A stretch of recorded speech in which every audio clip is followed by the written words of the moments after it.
Hello बच्चों। So the question says in an और atomic orbital the sign of the lobe indicates. तो आपको बताना है साइन ऑफ द लोब क्या इंडिकेट कर रहा है।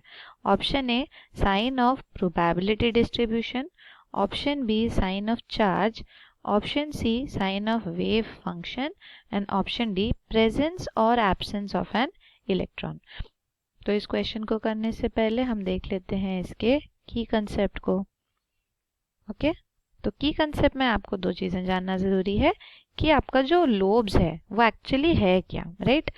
तो हमें पता है कि हमारे जो क्वांटम नंबर्स हैं उसमें आप डिफरेंट शेल्स, सब शेल्स और बाइटल्स के बारे में बात करते हो या इलेक्ट्रॉन के एड्रेस के बारे में बात करते हो, राइट। तो अगर हम ऑर्बिटल के लोब के बारे में बात करें तब हम किस चीज के बारे में बात करते हैं।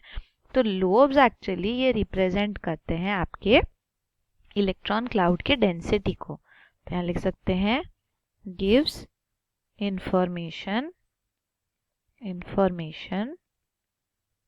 अबाउट इलेक्ट्रॉन क्लाउड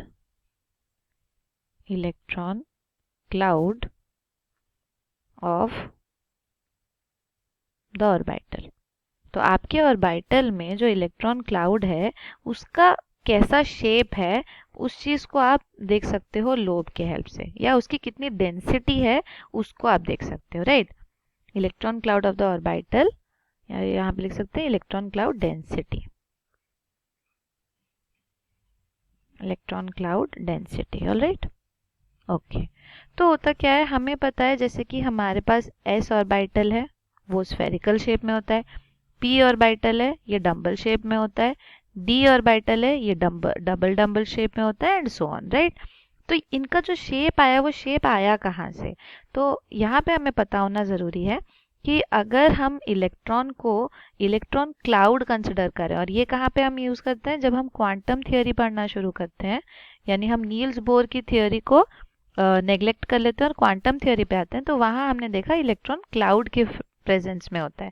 यानी ऐसा हम उसको फिक्स करके नहीं बोल सकते कि एक इलेक्ट्रॉन एक पर्टिकुलर जगह पे है, no, it is around a cloud. और उसकी हम प्रोबेबिलिटी को देखते हैं क्योंकि हम उसको as a wave function consider करते हैं। तो यहाँ लिख सकते हैं क्वांटम थ्योरी में electron considered as wave function, okay.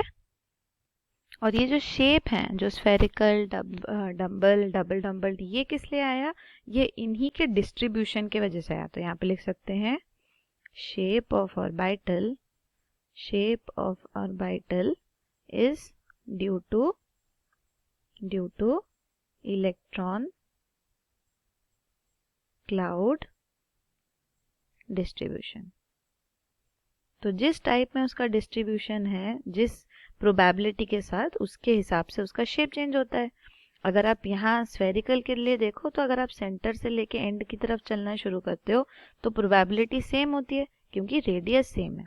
लेकिन वहीं अगर आप पी के लिए शुरू करो तो आपको इनिशियली थोड़ा सा कम मिलेगा, लेकिन जब आप और आगे जाएंगे तो वहां आपको ज्यादा प्रोबेबिलिटी मिलेगी। वैसे डी के लिए द प्रोबेबिलिटी इज स्प्लिट, यहाँ पे भी प्रोबेबिलिटी है, यहाँ पे भी है, लेकिन साइड्स में नहीं है, फिर यहाँ पर है और यहाँ पर है, राइट। तो इसी हिसाब से उसका शेप डिटरमाइन किया जाता है। अब हमें जानना है कि जो हमारा लोब है, जैसे कि यहाँ पे अगर सपोज ये आप P है, इसको पी एक्स या पी वाई ऐसा कुछ कंसिडर करते हैं, तो इसमें आप प्लस और माइनस क्यों लिखते हो, राइट। हम जनरली P में ही ये चीज देखते हैं, S में नहीं होता। तो P में आप एक को प्लस बोलते हो लोब, एक को माइनस बोलते हो, फिर जब इनकी इंटरेक्शन कराते हो ऐसे प्लस माइनस कराते हो, आप बोलते हो प्लस के साथ प्लस ओवरलैप करेगा, माइनस के साथ माइनस करेगा एंड सो ऑन। तो bonding anti bonding molecular orbital बनते हैं आपके, राइट। तो वो चीज क्या है, वो लोब्स का आप साइन कहाँ से देते हो। तो एक्चुअली जब हमने अभी बोला कि क्वांटम में इलेक्ट्रॉन को हम वेव फंक्शन कंसिडर कर रहे हैं, राइट। तो अगर वेव है तो वेव तो साइनोसॉइडल वेव अगर हम लेते हैं तो ये कुछ ऊपर की तरफ कुछ नीचे की तरफ जाएगा, फिर से कुछ ऊपर की तरफ कुछ नीचे की तरफ एंड सो ऑन, ऐसे चलता जाएगा, राइट। तो जब ऊपर की तरफ जा रहा है ये प्लस वाई एक्सिस में जा रहा है, जब नीचे की तरफ जा रहा है ये माइनस वाई में जा रहा है। वैसे ही अगर आप एक्स के अलोंग भी बोलोगे तो जो आगे की तरफ जा रहा है वो प्लस एक्स में जा रहा है, जो पीछे की तरफ जाएगा वो माइनस एक्स में जाएगा, राइट। तो वेव को बस डिफरेंशिएट करने के लिए कि ऊपर और नीचे जा रहा है, आपने इसको प्लस से डिफाइन किया, इसको माइनस से, फिर से प्लस से, फिर से माइनस से। और हम क्या बोल रहे थे, जो हमारा ऑर्बिटल है वो भी आप एक अलोंग द एक्सिस लेते हो, राइट। अगर सपोज आपका पी एक्स है तो आप इसको ऐसे ले सकते हो, या P Y, this is your P Y orbital, ठीक है। इसको हम पी वाई ऑर्बिटल बोलते हैं। तो इस पी वाई ऑर्बिटल में जो ऊपर की तरफ है उसको हमने प्लस से डिफाइन कर दिया, जो नीचे की तरफ लोब है वो माइनस से डिफाइन हो गया, बस इससे ही है। तो इसका मतलब जो ऊपर की तरफ है ये वाला इलेक्ट्रॉन क्लाउड है, जो नीचे की तरफ है वो ये वाला इलेक्ट्रॉन क्लाउड है।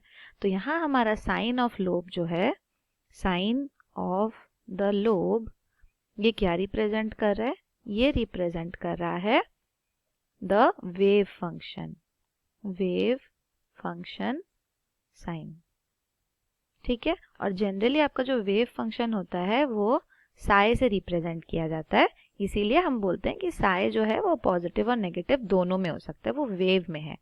लेकिन अगर आप इसकी फिजिकल सिग्निफिकेंस की बात करो, क्या होता है, हम वेव को तो देख नहीं सकते, तो हम क्या करते हैं, इसको डिटरमाइन करने के लिए कि हाँ इसी पर्टिकुलर पोजीशन पे आपका इलेक्ट्रॉन है, उसके लिए एक टर्म होता है साई स्क्वायर, और ये रिप्रेजेंट करता है amplitude of the wave, amplitude of the wave.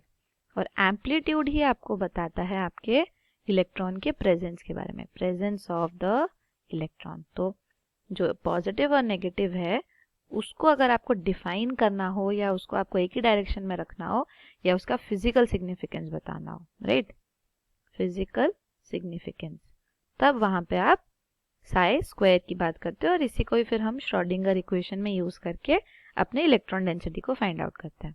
तो अब क्वेश्चन पे वापस चलते हैं। क्वेश्चन में आपको क्या दिया था, साइन ऑफ लोब। तो अभी हमने देखा वेव फंक्शन तो है, तो हमने बोला साइन ऑफ लोब क्या है, sign of the wave function. तो this is your correct answer. बाकी सब इनकरेक्ट क्यों है देख लेते हैं। ऑप्शन बी में आपको बोला है साइन ऑफ द चार्ज। अब हमें पता है इलेक्ट्रॉन की बात कर रहे हैं, तो इलेक्ट्रॉन आर ऑलवेज नेगेटिव, तो पॉजिटिव तो हो ही नहीं सकता। तो साइन ऑफ लोब में लेकिन हमको पॉजिटिव भी मिल रहा है, नेगेटिव भी मिल रहा है, इसीलिए ऑप्शन बी तो इनकरेक्ट है। ऑप्शन डी बताता है presence and absence of electron. तो इस स्तर पे ही जैसे हम लोग अभी कर रहे थे, हमने क्या बोला, ऊपर की तरफ जो है ये पॉजिटिव और ये नेगेटिव है वेव फंक्शन की वजह से, तो इन दोनों तरफ में इलेक्ट्रॉन है। इसका मतलब ये नहीं कि यहाँ पे कहीं एब्सेंस है, एब्सेंस जो है वो इस पॉइंट पे है जिसको हम बोलते हैं नोड। तो एक्चुअली नोड और ये जो आपका ऑपोजिट है जहाँ वेव है उसको हम बोलते हैं एंटी नोड। तो आपका absence and presence of electron actually anti node और नोड से रिप्रेजेंट करते हैं, तो वहां पे साइन ऑफ लोब के साथ कोई रिलेशन उसका नहीं है। तो option D is also incorrect. Option ये बोलता है sign of the probability distribution. अभी हमने देखा प्रोबेबिलिटी किसके बारे में, प्रोबेबिलिटी या प्रेजेंस ऑफ इलेक्ट्रॉन आपका साई स्क्वायर बताता है, right. Sai square gives the probability, right. और ये हमेशा पॉजिटिव होता है, this is always positive, you can write it down, always positive, okay. तो इसीलिए आप यहाँ पर इस ऑप्शन को भी एलिमिनेट कर सकते हैं कि आपका sign of lobe actually wave function या साई के बारे में बताता है, जो कि पॉजिटिव नेगेटिव दोनों हो सकते हैं, और ये आपको बताता है कि वेव आपका अबव है, अबव द एक्सिस या बिलो द एक्सिस चल रहा है, इसलिए, okay. So your final answer is option number C, sign of wave function. So hope you understood it well. Best of luck.